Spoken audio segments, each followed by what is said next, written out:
जो हमारे फ़ौजी जवान शहीद हुए हैं बलूचिस्तान में, उनके ख़ानदानों के साथ ये इजहार यकजहती करने और ये बताने कि पाकिस्तान के हर फ़र्द का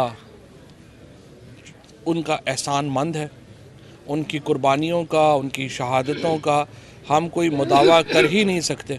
ये जो मामला चल रहा है बलूचिस्तान में, हम समझते हैं कि इसके पीछे एक बड़ी गहरी साजिश है। एक ये वायलेंस है जो कि मजहबी वायलेंस चल रहा है और मज़हब के नाम के ऊपर ठेकेदार सामने आ गए हैं जो कहते हैं कि अगर आप हमारी बात नहीं मानेंगे तो हम बंदूक उठा लेंगे और आपको हमारी तशरीह जो है वो नाफज करनी होगी।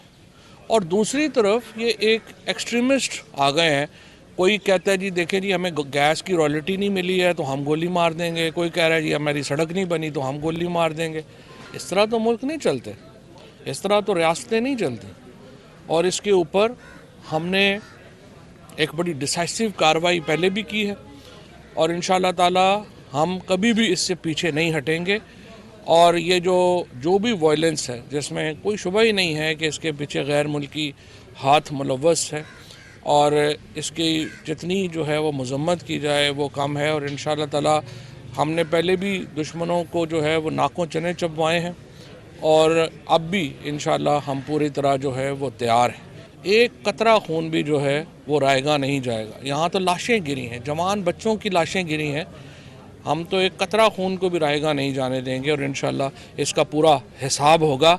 और जो रियासत पाकिस्तान है वो इस लहू का पूरा हिसाब जो है वो लेगी। कौमी असम्बली में इस वक्त सेनेट में हुकूमत को एक भरपूर तरीके से अल्हम्दुलिल्लाह अक्सरियत हासिल है और इमरान खान के आगे इस वक्त ये तमाम जो अपोजिशन की पार्टीज़ हैं ये मिलकर भी ढेर हैं। आप देखिए कि कल जो तमाम हमारी सियासी जमातें हैं उनमें कोई कद का लीडर ही नहीं है। ये मुल्क बिलावल और मरियम के हवाले नहीं किया जा सकता। ये मुल्क जो है बहुत अजीम है और इस मुल्क की क़यादत के लिए ये बड़े बोने हैं जो लोग अपने आप को पेश कर रहे हैं। पीपल्स पार्टी हो, JUI हो, PMLN हो, बाकी इनमें आपने जो चूं चूं का मुरब्बा देखा है, आपने देखा कि कल इन्होंने तमाम लोगों ने मिलकर भी उस जगह के ऊपर जहाँ पे उनकी नाम नहाद अक्सरियत थी वहाँ पर भी बुरी तरह शिकस्त जो है वो खाई है। और यही सिलसिला आपको आगे भी नज़र जो है वो आता रहेगा और आप देखते रहेंगे कि जो मामलात आगे बढ़ेंगे आपको हुकूमत में मज़ीद कामयाबियाँ हुकूमत समेटती नज़र आएगी।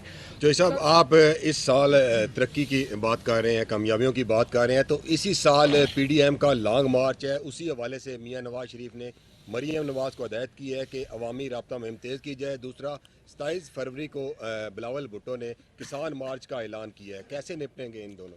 पहली बात तो यह है कि मैंने रिसर्च किया कि बिलावल भुट्टो या मरियम नवाज़ जो हैं उनका कद नहीं है कि वो ख़ुद को नेशनल लीडर कर सकें। बिलावल भुट्टो जो हैं वो उन्हें चाहिए कि वो कराची के मेयर का इलेक्शन लड़ें और इसी तरह मरियम बीबी को चाहिए कि वो लाहौर के मेयर का इलेक्शन लड़ें और एक नीचे से ऊपर आने की कोशिश करें। पाकिस्तान में बादशाहत तो नहीं है कि आप जो है वो गद्दी पे आके बैठ जाएंगे।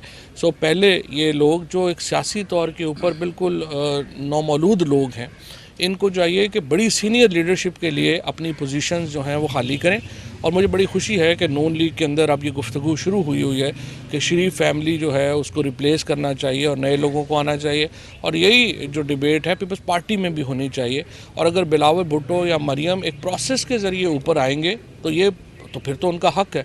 लेकिन अगर आप ये कहें कि आप प्रोसेस ही नहीं ले रहे और सिर्फ आगे ऊपर लीडरशिप के लिए आ जाएंगे तो ये तो बड़ी एक मैं समझता हूँ कि ज़्यादती के ऊपर बात है और इसको जो है वो पूरी कौम मुस्तरद करती है।